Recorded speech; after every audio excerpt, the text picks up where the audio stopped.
सुप्रभातम छात्रों। आज हम कक्षा 7 में विषय संस्कृत। आज का हमारा शीर्षक है नीति वचनानि, नीति के वचन। आज हम इस पाठ को पढ़ते हैं। द्रुजनेन समम सख्यम प्रीति चापि न कारयेत, उष्णो दहति चांगारः शीतलः कृष्णायते करम। कि दुर्जनेन समम सख्यम, हमें दुर्जन मनुष्य के साथ में, बुरे मनुष्य के साथ में न तो मित्रता रखनी चाहिए और न ही उससे किसी प्रकार का रिश्ता रखना चाहिए, क्योंकि जैसे उष्णोदहति चांगार, अंगार की कोयला, जलता हुआ कोयला जैसे हाथ जला देता है, और वही कोयला शीतलह ठंडा हो जाने पर कृष्णायते करम, हाथ को काला कर देता है। कि हमें बुरे मनुष्य के साथ में उसी प्रकार से कोई भी संबंध, कोई मित्रता, कोई भी प्रीति, उससे कोई भी रिश्ता नहीं रखना चाहिए। जैसे कोयला अगर गर्म है तो गर्म होने पर वो हाथ को जला देता है, और ठंडा हो जाने पर वही कोयला हाथ को काला कर देता है। अगला श्लोक। द्राक्षामलानमुखी जाता शर्करा चास्मताम गता, सुभाषित रसस्याग्रे सुधा भीता दिवम गता। कि द्राक्षामलानमुखी जाता, द्राक्ष कहते हैं अंगूर को, कि सूखे हुए अंगूर के समान, मतलब किशमिश के समान मलिन मुख वाली नायिका। शर्करा, शर्करा कहते हैं चीनी, कि चीनी के समान, चास्मताम, अस्मत कहते हैं पत्थर, कि चीनी के समान कठोर हो गई है। कि अंगूर के समान मुख वाली, दुखी मुख वाली नायिका चीनी के समान कठोर हो गई है। सुभाषित रसस्य अग्रे सुधा, कि उसके अमृत से भरे हुए मीठे वचन भी भीता दिवम गता, वे भी कहीं छिप गए हैं, कहीं गायब हो गए हैं। कि सूखे हुए अंगूर के समान दुखी मुख वाली नायिका चीनी के समान कठोर हो गई है, और उसके जो अमृत से भरे हुए मीठे जो वचन थे वे भी कहीं छिप गए हैं, कहीं गायब हो गए हैं। अगला श्लोक। चिंतनिया ही विपदाम आदाविव प्रतिक्रिया, न कूप खननम युक्तम प्रदीप्ते वहनिना गृहे। चिंतनिया ही विपदाम, विपदा कहते हैं मुसीबत, विपत्ति, कष्ट। की विपत्तियों के आ जाने पर चिंतित होना, क्रियाशील हो जाना गलत है। कि जिस प्रकार से कोई मुसीबत आती है और हम उसके आने पर ही एकदम चिंतित होते हैं, क्रियाशील होते हैं, तो वो गलत है। कैसे? क्योंकि ठीक उसी प्रकार से जैसे न कूप खननम युक्तम प्रदीप्ते वहनिना गृहे, कि घर में, गृह कहते हैं घर में, वहनिना आग लग जाने पर, कि घर में अग्नि से आग लग जाने पर कुआं खोदना गलत है। कि जैसे घर में आग लग गई और ठीक है, उसी पर आग लगने के बाद जब भी हम कुआं खोदें तो वो गलत है। तो उसी प्रकार से जो है विपत्तियों के आ जाने पर चिंतित होना गलत है, उससे कोई लाभ नहीं है। अगला श्लोक।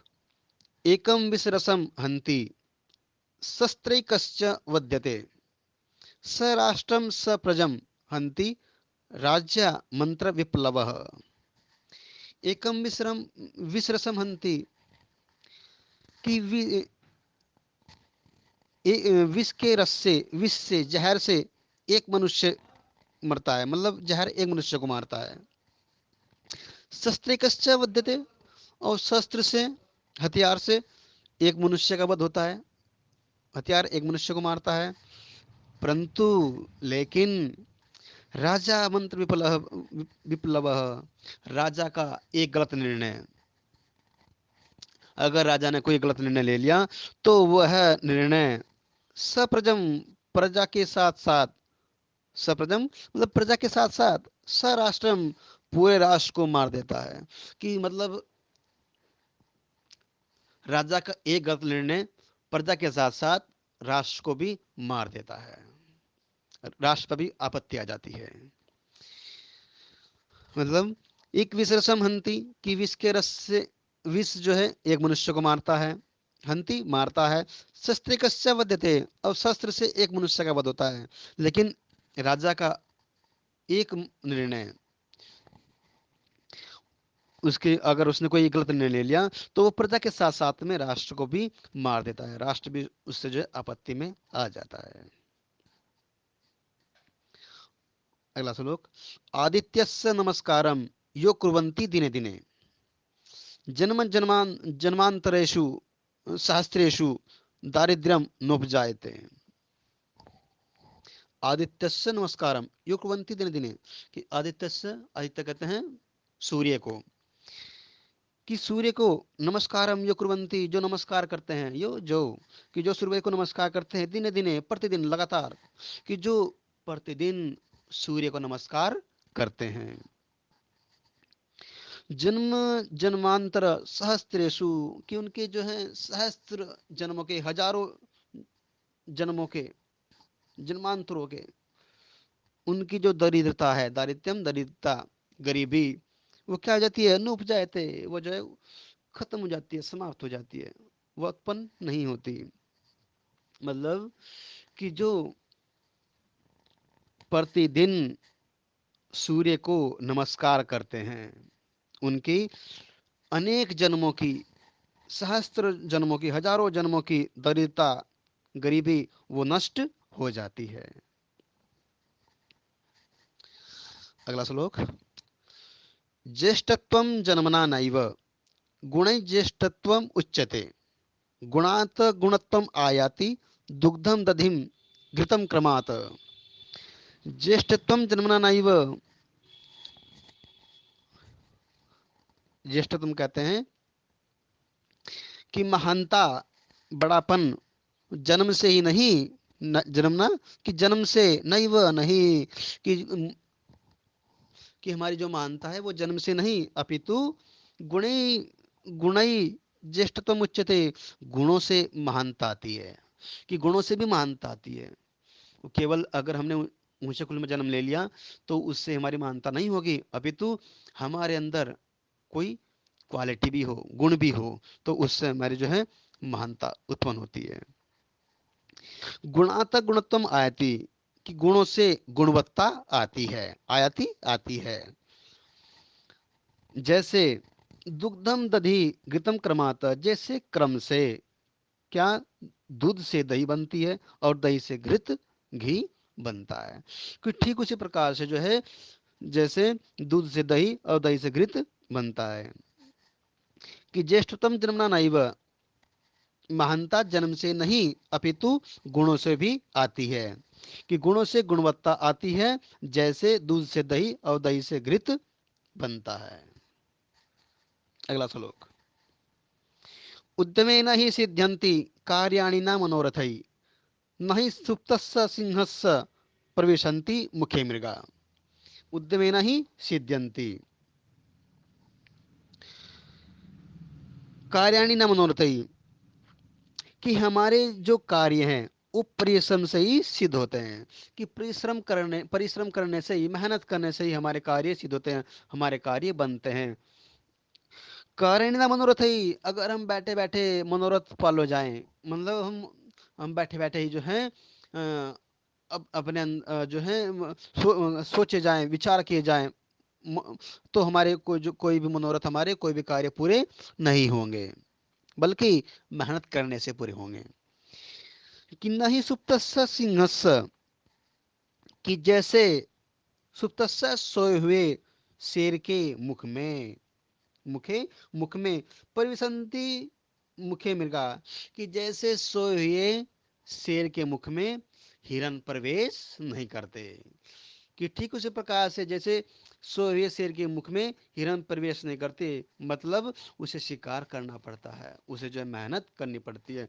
तो उसी प्रकार से कि हमें उद्यमेन से ही, मेहनत से ही कार्य सिद्ध होते हैं, मेहनत से जो है कार्य बनते हैं, मेहनत से ही कार्य की पूर्णता होती है। न मनोरथ ही, कि बैठ करके सोचने से, मनोरथ को पालने से कार्य नहीं होते। कि जैसे ठीक उसी प्रकार जैसे सोविए सिंह के मुख में हिरन जो है अपने आप स्वयं चलकर नहीं आते, प्रवेश नहीं करते।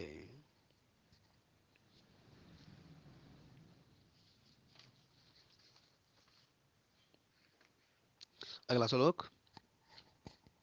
स्थान भ्रष्ट न शोभन्ते दंतः केशः नखा नरः इति विज्ञाय मतिमान स्वस्थानं न परित्यजेत। स्थान भ्रष्टा न शोभन्ते, कि जो स्थान से भ्रष्ट हो जाते हैं वे शोभा नहीं पाते। कौन कौन? कि केसा दंता केसा नखा नरा, कि नर कहते हैं मनुष्य को, नख नाखून, केस बाल, दंता दांत, कि नर मनुष्य, नाखून, केस, बाल और दंत जब ये स्थान से हट जाते हैं, मतलब स्थान से भ्रष्ट हो जाते हैं, टूट जाते हैं, मतलब अगर मनुष्य अपने स्थान से भ्रष्ट हो गया, मतलब वो अच्छे कार्य नहीं कर रहा, तो क्या होगा? वो शोभा नहीं पाते। जैसे केस, नाखून और दंत, दांत। इति विज्ञाय मतिमान स्वस्थानम न परित्यजेत, कि इसी प्रकार से यह सब जान करके मतिमान बुद्धिमान मनुष्य को अपना स्थान नहीं छोड़ना चाहिए। परित्यजेत मतलब छोड़ना चाहिए। कि ये सब जान करके बुद्धिमान मनुष्य को अपना स्थान नहीं छोड़ना चाहिए। कि जैसे मनुष्य नाखून, दांत और बाल अपने स्थान से भ्रष्ट हो जाने पर शोभा नहीं पाते, तो ठीक उसी प्रकार से यह जान करके बुद्धिमान मनुष्य को अपना स्थान नहीं छोड़ना चाहिए।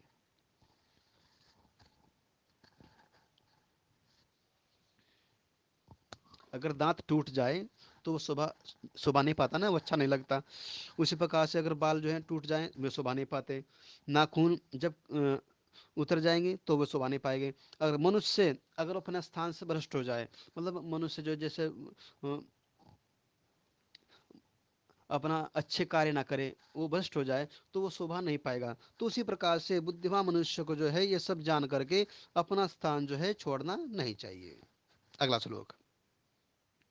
उदेति सविता ताम्र ताम्र एवस्त मेति च संपत्तौ च विपत्तौ च महतामेक रूपता। उदेति सविता ताम्र, उदय, उदिति मतलब उदय होता होता, उदय होता हुआ, निकलता हुआ, सविता सूर्य, ताम्र लाल होता है। कि सूर्य जब निकलता है तो क्या होता है? लाल रंग का होता है।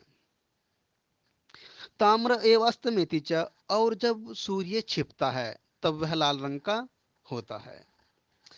ठीक उसी प्रकार से संपत्तौ च विपत्तौ च, संपत्ति आ जाने पर और विपत्तौ विपत्तियों के आ जाने पर, मतलब मुसीबतों के आ जाने पर, च महता में एक रूपता, जो महान मनुष्य होते हैं, जो सज्जन मनुष्य होते हैं, उन उनमें जो है एक रूपता होती है। मतलब अगर में विपत्ति आ जाए या संपत्ति आ जाए, वे दोनों में समान रहते हैं। कैसे? कि जैसे सूर्य उदय होने पर भी लाल रंग का होता है और जब छिपता है तब भी वह लाल रंग का होता है। कि ठीक उसी प्रकार से सज्जन मनुष्य, महान मनुष्य में भी जो है संपत्ति हो या विपत्ति हो, दोनों में जो है एक समान रहते हैं। धन्यवाद। ये पाठ आपका समाप्त होता है।